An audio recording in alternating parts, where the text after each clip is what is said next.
I'm Greg Kavanaugh with the Gallup Journey magazine, and you have stumbled upon or mouse clicked upon my YouTube channel for amateur car reviews, Gallup Journey Test Drives.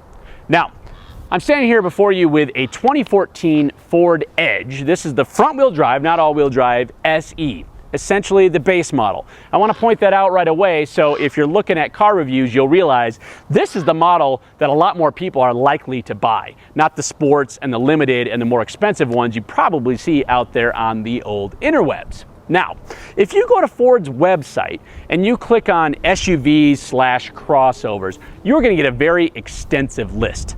The Transit, the Escape, the Edge, the Explorer, the Flex, the Expedition. I mean, it's a pretty exhaustive list.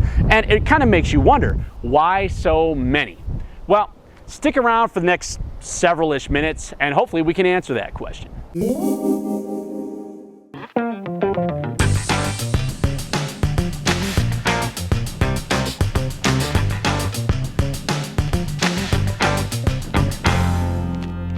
Well, hey, congratulations, you made it through the intro. Let's try and answer that question right away then. Why so many? Well, I got to thinking about it and I realized very frankly, it's because they can. Now, I went and did a little quick research when I started driving the Edge here for my review, and I realized it really has no competition. There's only one other vehicle on the market that you would consider its direct competitor, and that's the Nissan Murano. Now, there is an Infiniti version of the same vehicle, but my point is, as a direct competitor that is a two-row, largish to mid-size crossover, especially with a V6, that's about it. You can make a case for something like a GMC Terrain or a Chevy Equinox, but the reality is those are really meant to compete with the Escapes and, you know, the CR-Vs and RAV4s and that kind of more compact segment of the crossover market. So I guess, does that mean this thing is worthless? Hardly. In fact, who is it for is the next question, and I'm going to answer that for you right now.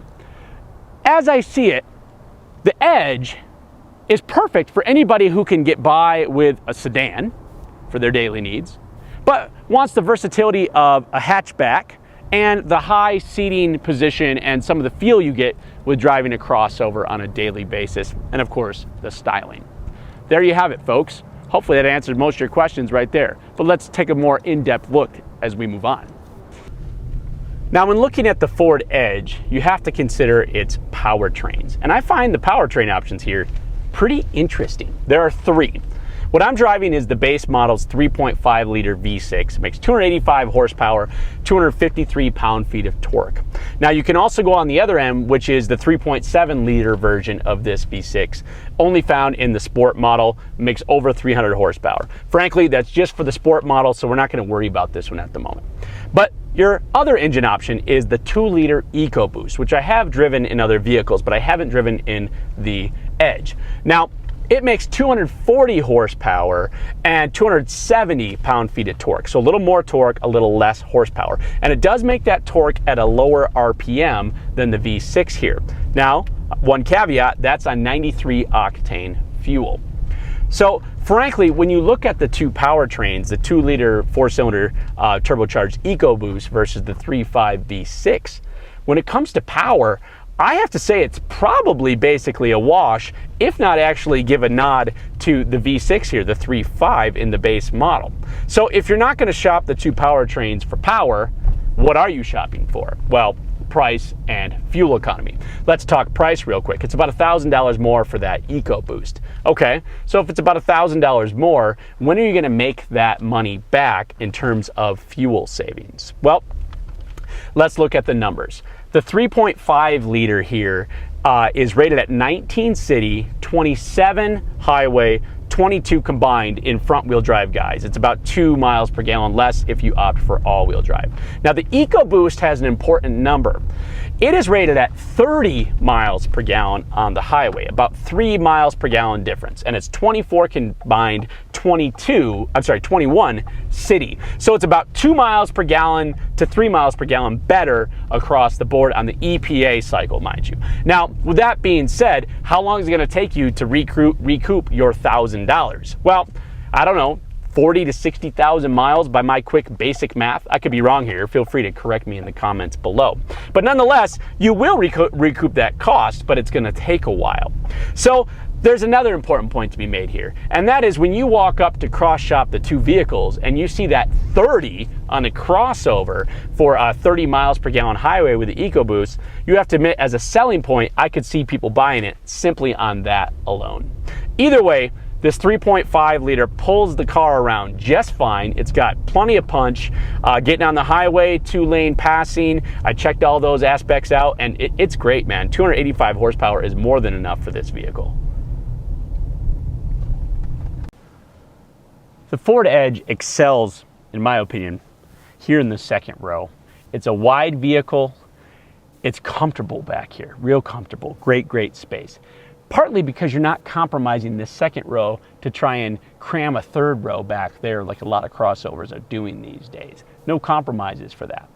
Now, as I mentioned, this works well as an alternative to your typical sedan. Now, because this is a crossover, you get a little more upright seating position, which means that given the same amount of wheelbase, you actually get more space back here. You can see I've got this seat in front of me slammed way back. It's even reclined. Still a ton of knee room here.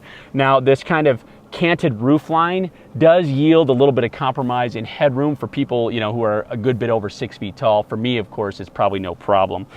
It reclines, not a feature you typically get in most sedans, so that is quite nice. One demerit, though, in my opinion, is that most crossovers these days have a sliding second row, which just allows it to be a little more versatile for cargo or people. Not sure why they don't do that here, but they do fold flat, which gives you a nice flat load floor. You got vents. You've got a power outlet here, the basic cup holders in the door, basic necessities of what you need. In terms of cargo space behind the second row, the Edge does quite well. Now, interestingly enough, if you go and cross-shop it, compare it with Ford's own Escape, which is actually a smaller vehicle, you're going to notice that the Edge does have a good 10 cubic more feet of total passenger volume. Makes sense, it's a bigger vehicle. However, when you actually look at the numbers for behind the second row for cargo capacity, the Escape is actually about 2 cubic feet larger, 34 cubic feet versus about 32 here. Now, the reality is, and I've said this about this Escape as well, that they both have, in my opinion, good cargo space for their intended function. They're 5-passenger vehicles, and they can both carry the stuff that 5 people would need. I mean, you could probably get 5 pieces of luggage back here as a mixture of full-size and carry-on size luggages, and you can also get a couple of good-sized coolers back here. So it really is quite versatile.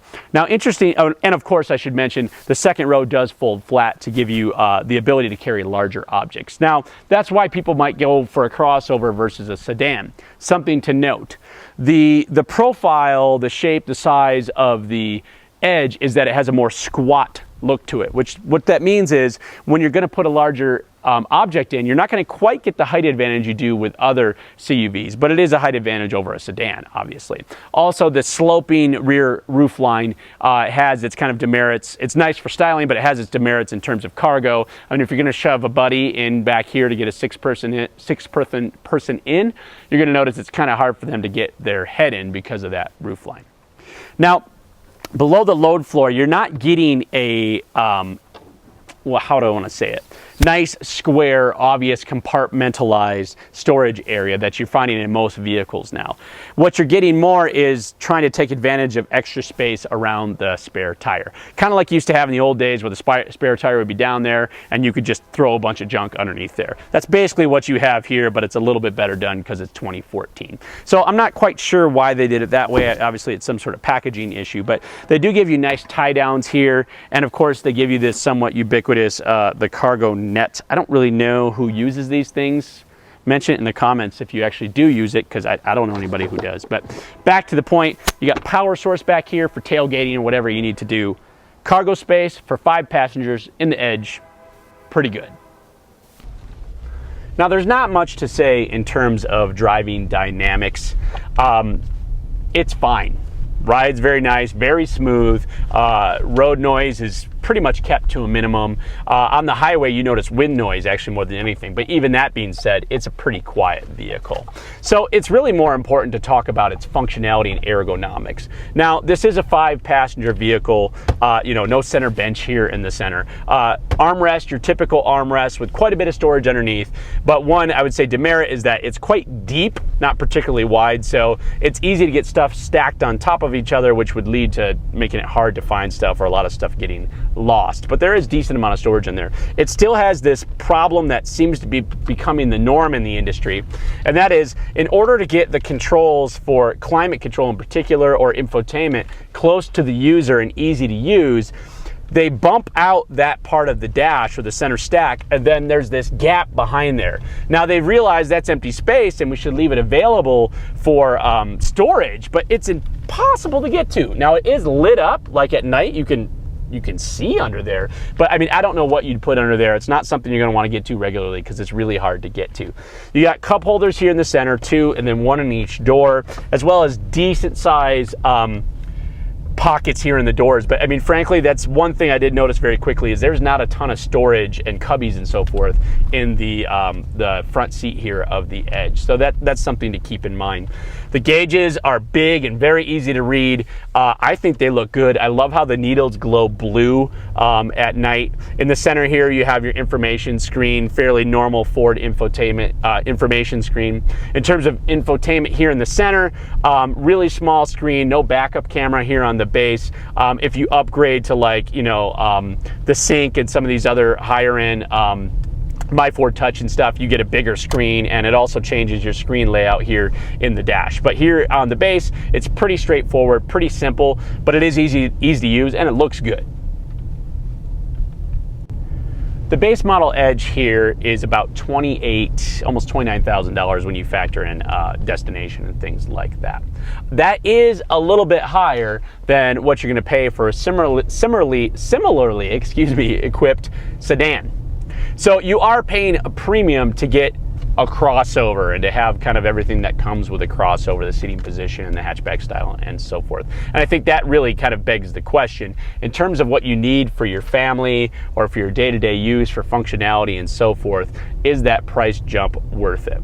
Now, compared to the segment, it's about par for the course. And I have to say, at first I wasn't sure about the value of the Edge, but after spending some time with it, I like this vehicle.